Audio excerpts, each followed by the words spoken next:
Hey everybody, thanks for tuning into my YouTube channel where I discuss current topics in the news and politics. And I hope everybody's doing well. Today wanted to discuss the Kavanaugh confirmation and whether he will be confirmed or not. And it looks like we'll know this week.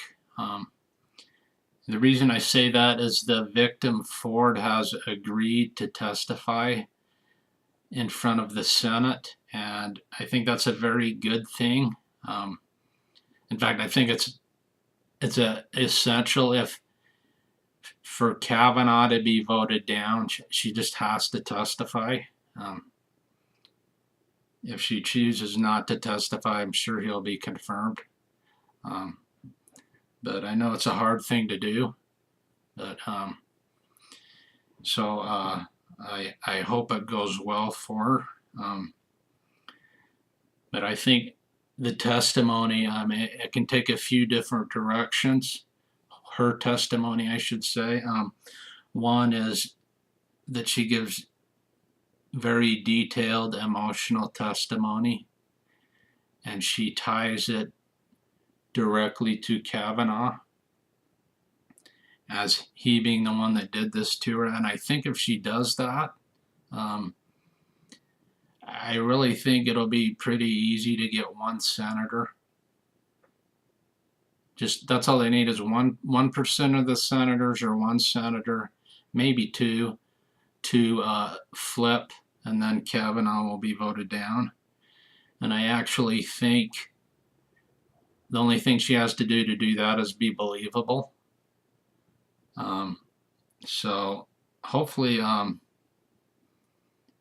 hopefully she will be, be able to effectively convey what exactly happened.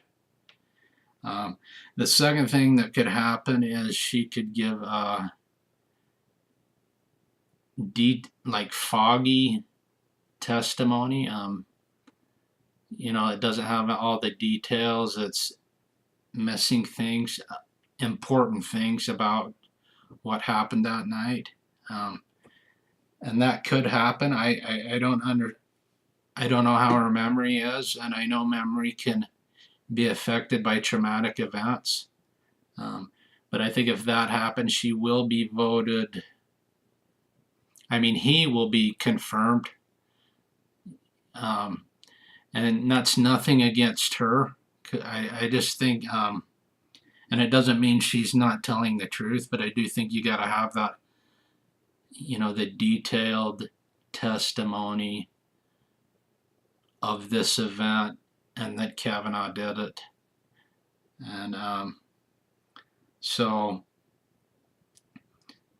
the other question that most people don't ask is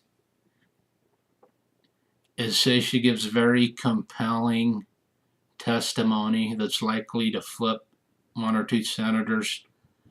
Will Kavanaugh's testimony, which comes after, will it have any effect on these senators' votes? And nobody's talking about that. All they're talking about is her testimony, and which is obviously the most important. But once allegations have been made, it'll be interesting to see what Kavanaugh says, because I actually think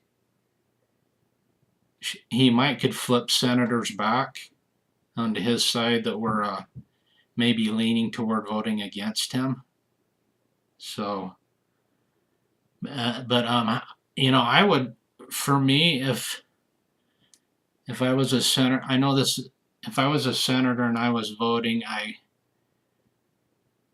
probably would vote to confirm him unless there was the type of evidence that left really no doubt or very little doubt that something happened, or at least it would raise enough doubt that I would want to vote Kavanaugh down. And an example of that would be like a police report from shortly after when this happened by Christine Ford, stating that she was assaulted or attempted assaulted, and a description of the person who did it who would match Kavanaugh.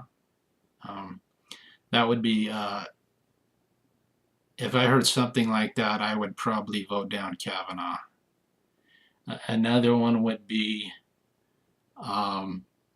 like a journal entry from back then that basically describes what happened and who did it, and linking it to Kavanaugh. And if a journal entry, you can use, I believe, forensic analysis, and you can do handwriting analysis, and you could know that she wrote it, and you could know that it was written back when that happened. That's another example of the type of evidence that would sway me probably to vote no. But when it's just one testimony against another, and it's it's a very powerful position where there's a lot at stake, and everybody is taking sides usually. I mean, Republicans and Democrats. I usually wouldn't vote no on testimony alone. Anyway, those are my thoughts on the hearings, and I hope you had a great day, and feel free to share your thoughts in the comments section if you have any. Thanks. Bye.